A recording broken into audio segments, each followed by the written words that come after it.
ओम शांति। 22 अगस्त 2026 के बाबा के मधुर महावाक्य। बाबा कहते, मीठे बच्चे विशाल बुद्धि बन, बड़ों बड़ों की ओपिनियन ले, अनेक आत्माओं का कल्याण करो। बड़ों बड़ों की राय लो और अनेक आत्माओं का कल्याण करो। उनसे हाल आदि लेकर खूब प्रदर्शनियां करो। विशाल बुद्धि बन, बड़ों बड़ों की राय ले, अनेक आत्माओं का कल्याण करो। उनसे हाल आदि लेकर खूब प्रदर्शनियां लगाओ। प्रश्न, अभी तुम्हें कौन सी स्मृति आई है जिसका सिमरन करो तो कभी दुखी नहीं होंगे। बाबा कहती, अभी तुम्हें कौन सी स्मृति आई है जिसका सिमरन करो तो कभी दुखी नहीं होंगे। बाबा कहते, अभी स्मृति आई है कि हम पूज्य थे, फिर रंक बने, अब फिर से बाबा हमें राजा बना रहे हैं। बाबा भी हमें सारे विश्व का समाचार सुनाते हैं। हम वर्ल्ड की हिस्ट्री ज्योग्राफी को जान गए हैं। इन्हीं स्मृतियों का सिमरन करते रहो, अभी अपने को दुखी नहीं समझेंगे, फिर कभी भी अपने को दुखी नहीं समझेंगे, सदा खुश रहेंगे। पहले हम पूज्य थे, फिर हम पुजारी बने, तो वहाँ कहते, ये सोचो कि हम पहले क्या थे, राजा थे, हम विश्व के मालिक थे, हमारे पास बहुत था, तो हमें बहुत खुशी रहेगी। इन्हीं स्मृतियों का सिमरन करते रहो तो कभी भी अपने को दुखी नहीं समझेंगे, सदा खुश रहेंगे। खुश रहने के लिए बाबा ने स्मृति दिलाई है, सिमरन करते रहो। गीत, नयनहीन को राह दिखाओ प्रभु जी। ओम शांति। मीठे मीठे सिकिलदे रूहानी बच्चों ने गीत सुना। बच्चे समझते हैं कि बाप को मिलना व बाप से वर्षा लेना बहुत सहज है। गाया भी जाता है, बाप से 1 सेकंड में जीवन मुक्ति का वर्षा मिलता है। जीवन मुक्ति माना सुख, शांति, संपत्ति आदि का वर्षा। अब जीवन मुक्त और जीवन बंद 2 अक्षर हैं। बच्चे जानते हैं इस समय भक्ति मार्ग और रावण के कारण सब जीवन बंद में हैं। अक्षर ही 2 हैं, जीवन मुक्ति और जीवन बंद। बाबा कहते, बाप आकर के बंधन से मुक्त करते, वर्षा देते। जैसे बच्चा जन्मा और माँ बाप मित्र संबंधी आदि समझ जाते हैं, वारिस पैदा हुआ। जैसे ये समझना सहज है, वैसे वह भी सहज है। बच्चे कहते हैं, बाबा कल पहले मिस्र आप हमको आकर के मिले हो। बाप से ही सहज वर्षा पाने का रास्ता मिला है, ये तो हर एक जानते हैं। नई सृष्टि का रचयिता भगवान ही है, वे हमको भटकने से बचाते हैं। कल भक्ति करते थे, आज बाप से सहज ज्ञान और राजयोग का रास्ता मिला है। बच्चे अपना अनुभव सुनाते हैं कि हमने बी के द्वारा सुना कि 2 बाप है, ये सिवाय तुम्हारे और कोई के मुख से कह न सके कि 2 बाप हैं। तुम्हारी हर एक बात वंडरफुल है। अभी स्मृति में आता है, जो यहाँ के होंगे उनको झट स्मृति में आ जाएगा। हाँ, स्मृति में आए हुए को माया कोई समय जोर से थप्पड़ लगाए वे स्मृति कार्य कर देती है। इसमें बच्चों को तो बड़ा खबरदार रहना है। स्मृति तो बाप ने दिलाई, पवित्रता का कंगन भी पूरा बांधना है। रक्षाबंधन का रहस्य क्या है, सो तो अभी तुम जानते हो। किसने ये प्रतिज्ञा कराई? बाप कहते, ये माँ का महाशत्रु है। बाप कहते, मेरे साथ प्रतिज्ञा करो, कभी भी पतित नहीं बनूंगा और मुझे याद करते रहो तो आधा कल्प के पाप जलकर खत्म हो जाएंगे। बाप गारंटी करते हैं, परंतु ये तो बच्चे समझते ही हैं। बाप गारंटी करते, ये तो बात ठीक है ना, सोनार गारंटी भी क्या करेंगे कि हम पुराने जेवर को नया बनाएंगे। उनका तो काम ही है, आग में डालने से जरूर वह सच्चा सोना बन ही जाएगा। तो बाप समझाते, आत्मा में ही खाद पड़ी है, कैसे सतो रजो तमो में आते हैं, ये बहुत सहज है।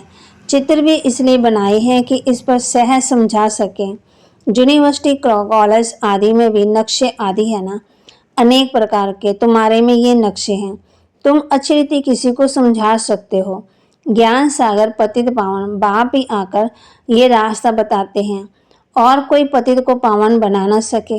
नयनहीन दुखी मनुष्य, तुम बच्चे जानते हो, पहले 2 युगों में दुख होता नहीं है। न भक्ति होती, वह है ज्ञान स्वर्ग। भारत में इस समय के मनुष्यों का और भारत के प्राचीन मनुष्यों का कंट्रास्ट है ना, परंतु ये तो और कोई समझते नहीं है।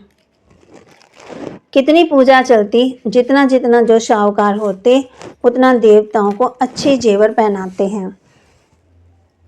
बाबा खुद अनुभवी है। बम्बे में लक्ष्मी नारायण का जो मंदिर है, उनके ट्रस्टी ने लक्ष्मी नारायण के लिए हीरों का हार बनवाया था। बाबा को उस ट्रस्टी का नाम भी याद है। पहले शिव बाबा का मंदिर बनाया था तो उनको बहुत सजाया, फिर देवताओं का बनाया तो लक्ष्मी नारायण आदि को भी कितने जेवर पहनाए। उस समय कितना धन होगा। मोहम्मद गजनवी कितने ऊंट भर करके ले गए। भारत में कितना अथाह धन था। अभी तुम यथार्थ रीति समझते हो। हमारा भारत क्या था? हमारे भारत में कुबेर का खजाना था, हीरे जवाहरात के मंदिर बनाते हैं। अभी वह चीज़ें है नहीं, सब लूट। तो माँ कहती अभी वह चीज़ें हैं नहीं, सब लूट कर ले गए। भारत पहले कितना सोने की चिड़िया था, अथाह धन रहता है। तमाम बच्चों कह रहे हैं अब भी तुम यथार्थ रीति समझते हो। अभी तो क्या हाल हुआ है। तुम ही पूज्य राव थे, फिर तुम ही 84 जन्म ले पूरे रंक बने। ऐसी ऐसी बातें घड़ी घड़ी सिमरन करनी चाहिए, तो फिर कभी भी तुम अपने को दुखी नहीं समझेंगे, दिल में सिमरन करते रहेंगे। हम बाबा से क्या ले रहे हैं? बाप आकर के हमको सारे विश्व का समाचार सुनाते हैं। ये वर्ल्ड की हिस्टोग्राफी कोई भी जानते नहीं। तुम जानते हो पहले एक धर्म, एक राज्य, एक मत, एक भाषा थी, सभी सुखी थे। पीछे जी आपस में लड़ने झगड़ने लगे और भारत टुकड़ा टुकड़ा होने लगा। पहले ऐसे नहीं था, वहाँ कोई भी किस्म का दुख नहीं था, बीमारी का नाम निशान नहीं था। उसका नाम ही है स्वर्ग। तुमको अपनी स्मृति आई है, बरोबर कलब कलब हमको स्मृति होती है। फिर स्मृति में आता है पहली भूल हुई कि रचना और रचना को भूल गए। अभी तुम आदि मध्यंत को जानते हो, सतयुग में ये भी नॉलेज नहीं होगी तो फिर परंपरा कैसे चलती? उस समय मुख्य 2 राजे लोग होते हैं, ऋषि मुनि थोड़ी होते, वह द्वापर से आते। ऋषि मुनि आदि को खान पान भी राजाओं से मिलता, राजे संभाल करते क्योंकि फिर भी संन्यास करते हैं। प्राचीन भारत का प्राचीन राजयुग गया हुआ है। प्राचीन ऋषि मुनि नहीं कहेंगे, वह तो द्वापर में आते। वह राजाओं के आधार पर चलते, कहते हैं हम रचना और रचना को नहीं जानते। बाप कहते ये खुद राजाएं भी नहीं जानते। इस दुनिया में कोई भी इस नॉलेज को नहीं जानते। अभी तुम बच्चे समझदार बने हो। लक्ष्मी नारायण के मंदिर जो बनते हैं उनको तुम लिख सकते हो। इतने लाखों रुपया खर्च कर मंदिर बनाया, परंतु उनकी जीवन कहानी आपको पता है। इन्होंने राज्य कैसे पाया, फिर कहाँ चले गए, अभी कहाँ हैं? हम आपको सब राज बता सकते हैं, ऐसा उनको लिख सकते हो। तुम बच्चे हर एक जीवन कहानी को जान चुके हो, तो क्यों नहीं लिखना चाहिए? हमको टाइम दो तो हम एक एक की जीवन कहानी बताएंगे। शिव के मंदिर जो बनाते हैं उनको भी तुम लिख सकते हो। बनारस में शिव का मंदिर कितना बड़ा है, वहाँ भी ट्रस्टी लोग होंगे। कोशिश करनी चाहिए बड़ों बड़ों को समझाएं। बड़े आदमी समझ गए हैं तो उनका आवाज़ बहुत छोटा होता है। फिर माँ कहती बड़े आदमी समझ गए तो उनका आवाज़ बहुत होता, गरीब लोग तो झट सुन लेते। मदद बड़ों को लेनी है। फिर माँ कहते उनकी राय भी लो, बड़ों बड़ों को लिखवाना भी है क्योंकि उनका आवाज़ भी मदद करता। वास्तव में वह इतना आवाज़ करते नहीं है जितना होना चाहिए। तुम प्रेसिडेंट को भी समझाते हो, अच्छा भी करते हैं। चीफ मिनिस्टर, गवर्नर आदि सब अपनी राय को लिखते हैं कि ये बीके बहुत अच्छा सहज रास्ता ईश्वर से मिलने का बताते हैं, परंतु ईश्वर क्या चीज़ है ये कुछ भी नहीं समझते। सिर्फ उस समय कहते हैं रास्ता बड़ा अच्छा है, शांति मिलने का मार्ग अच्छा है, परंतु खुद नहीं समझते। बाप बड़े बड़ों को समझाने के लिए भी कहते। बड़े बड़े मनुष्यों से बड़े बड़े जो नामी ग्रामी हाल हैं वह ले लो, बोलो हम सब मनुष्यों के कल्याण के लिए ये प्रदर्शनी हमेशा के लिए रखना चाहते हैं। सिर्फ एडवर्टाइज करनी है, ऐसे 50-100 हाल लेने चाहिए। भारत को बड़ा बहुत बड़ा है। एक एक शहर में 10-12 हाल लो, अखबार में पढ़ जाए इतने हालों में प्रदर्शनी हो रही है। जिनको समझना है वह आकर के समझे, तो कितनों का कल्याण हो जाएगा। बच्चों को बड़ा विशाल बुद्धि बनना चाहिए, सर्विस बच्चों को करनी चाहिए। बाप सब बच्चों को कहते हैं प्रदर्शनियां बहुत जोर शोर से करो। बाबा तैयारी करा रहे हैं, बच्चों को कोशिश करनी चाहिए। ये सब समझने की बातें हैं। भगवान आते हैं, प्रजापिता ब्रह्मा द्वारा रचना रचते हैं प्रजा की, तो जरूर कितने ब्राह्मण रचे होंगे। आप फिर रच रहे हैं, कितने ब्राह्मण ब्राह्मणियां हैं। बाबा ये ब्राह्मण धर्म रचते हैं संगम पर। तुम प्रैक्टिकल में देख रहे हो और समझ रहे हो।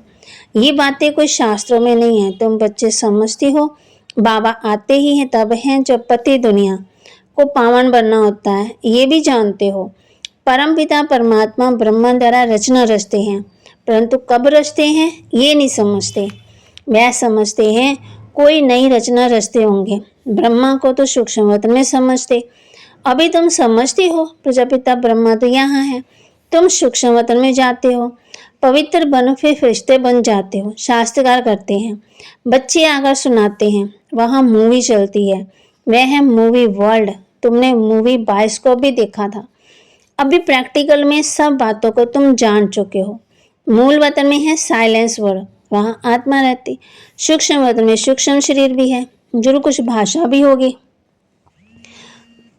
तुम बच्चों की बुद्धि में हम आत्माओं का स्थान है शांतिधाम फिर है, तो वहाँ कहती सूक्ष्म वतन में सूक्ष्म शरीर भी है, तो जरूर कुछ भाषा भी होगी। तुम बच्चों की बुद्धि में है हम आत्माओं का स्थान है शांतिधाम, फिर है सूक्ष्म वतन, वहाँ ब्रह्मा विष्णु शंकर रहते। और ये है कलयुग और सतयुग का संगम। यहाँ बाप आते हैं, यहाँ से तुम ब्राह्मण जाते हो। पियर घर और ससुर घर, यहाँ दोनों तुम्हारे पियर हैं। माँ कहती बाप दादा दोनों मेहनत करते बच्चों को गुल गुल मना फूल बनाने। मुसलमान भी कहते गार्डन ऑफ अल्लाह। कराची में एक पठान था, वह सामने खड़ा होता था, देखते देखते गिर पड़ता था। पूछा जाता तो कहता था हम खुदा के बगीचे में गया, खुदा ने फूल दिया। अब उनको ज्ञान तो था नहीं। अभी तुम समझते हो बगीचा किसको कहा जाता है। ये है कांटों का जंगल और वह है फूलों का बगीचा। तुम्हारी बुद्धि में सारा राज है। सत्युग क्या है, कलयुग क्या है, तुमको बहुत खुशी होनी चाहिए। सारा चक्कर तुम्हारी बुद्धि में है, विस्तार तो इनका बहुत है। तुम्हारी बुद्धि में कितना शॉर्ट में बैठा हुआ है। तुम बच्चों ने रचता और बाप द्वारा रचता और रचना को जाना है। ब्रह्मा को रचता नहीं कहेंगे, रचता एक ही है, बलिहारी भी एक ही है। पहले पहले रचना ब्रह्मा की, फिर कहेंगे श्री कृष्ण की। ब्रह्मा तो है ही, ब्राह्मण भी जरूर चाहिए। पांडवों को ब्राह्मण नहीं समझेंगे, ब्रह्मा द्वारा ब्राह्मण चाहिए ना। ये है रूहानी यज्ञ, इसको स्पिरिचुअल नॉलेज कहा जाता। रूह को ही वही बाप ज्ञान देते हैं। तुम जानते हो हमको मनुष्य नहीं पढ़ाते, अभी आत्मा को बाप पढ़ाते हैं। कहते भी हैं कि ब्रह्मा द्वारा स्थापना, विष्णु के लिए थोड़ी कहेंगे, वह तो हो ना सके। ब्रह्मा द्वारा स्थापना कौन कराते हैं, क्या श्री कृष्ण? नहीं, परम पिता परमात्मा। विष्णु द्वारा पालना, ब्रह्मा और विष्णु का कितना पाठ है। ब्रह्मा मुखवंशावली ही, फिर जाकर विष्णुपुरी के देवता बनते। ब्रह्मा सो विष्णु, विष्णु सो ब्रह्मा, ये भी बच्चों को समझाया है। ब्रह्मा सो विष्णु बनने में 1 सेकंड, विष्णु सो ब्रह्मा बनने में 84 जन्म। कितनी वंडरफुल बातें हैं, कोई भी समझ ना सके। ये है बेहद की बातें। बेहद के बाप से बेहद की पढ़ाई पढ़, बेहद का राज्य लेना है, सृष्टि चक्र को जानना है। आत्मा ही जानती है शरीर द्वारा। ऐसे नहीं कि शरीर नॉलेज लेता है, आत्मा द्वारा नहीं, आत्मा नॉलेज लेती है। तुमको कितनी खुशी है, ये आंतरिक गुप्त खुशी होनी चाहिए। पढ़ाई के संस्कार आत्मा में है, दुख भी आत्मा का होता। कहते हैं हमारी आत्मा को दुखी मत करो। बच्चों को कितनी रोशनी मिल रही है, तुमको खुशी रहती है। सागर से रिफ्रेश हो, बादलों को मिलकर वर्षा बरसानी है। आपस में मिलकर प्रदर्शनी आदि तैयार करने में मदद करो, शौक होना चाहिए। बस बाबा कहते सर्विस सर्विस सर्विस। अच्छा मीठे मीठे सिकिलदे बच्चों प्रति माता पिता बाप दादा का याद प्यार और गुड मॉर्निंग। रूहानी बाप के रूहानी बच्चों को नमस्ते। रूहानी बच्चों की रूहानी बाप दादा को दिलवा जान सिकवा प्रेम से नमस्ते। धारणा के लिए मुख्य सार, बाप द्वारा मिली हुई नॉलेज का सिमरन कर अपार खुशी में रहना है। विशाल बुद्धि बन जोर शोर से सर्विस करनी है। बाप द्वारा जो स्मृति मिली है उसे विस्मृति में नहीं लाना। पवित्र रहने की जो भाव से प्रतिज्ञा की है उसे पूरा निभाना है। वरदान, न्यारेपन के अभ्यास द्वारा फरिश्ते रूप का शास्त्रकार कराने वाले निरंतर सहयोगी भव। न्यारेपन के अभ्यास द्वारा फरिश्ते रूप का शास्त्रकार कराने वाले निरंतर सहयोगी भव। जैसे कोई भी वस्त्र धारण करना व ना करना अपने हाथ में होता है, ऐसे अनुभव इस शरीर रूपी वस्त्र में हो। जैसे वस्त्र को धारण करके कार्य किया और कार्य पूरा होते वस्त्र से न्यारे हुए, शरीर और आत्मा दोनों का न्यारापन चलते फिरते अनुभव हो, तब कहेंगे निरंतर सहयोगी। ऐसे डिटैच रहने वाले बच्चों द्वारा अनेक आत्माओं को फरिश्ते रूप और भविष्य राज्य पद के शास्त्रकार होंगे। अंत में इस सर्विस से ही प्रभाव निकलेगा। स्लोगन, संगम का 1 सेकंड भी व्यर्थ गवाना अर्थात 1 वर्ष गवाना है। संगम का 1 सेकंड भी व्यर्थ गवाना अर्थात 1 वर्ष गवाना है। अव्यक्त इशारे, अपवित्रता के बीज को समाप्त कर संपूर्ण स्वच्छ पवित्र बनो। ब्राह्मण जीवन का जो आंतरिक वर्षा सदा सुख स्वरूप शांत स्वरूप मन की संतुष्टता है, उसका अनुभव करने के लिए मनसा की पवित्रता चाहिए। जमा करने की विधि है मनसा वाचा कर्मणा पवित्रता।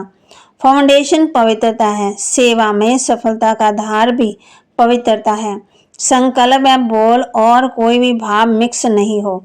भाव में पवित्रता, भावना में भी पवित्रता हो। तो बाबा के महावाक्य को लाइक करें, शेयर करें, सब्सक्राइब करें और अपने जीवन में जरूर धारण भी करें। ओम शांति।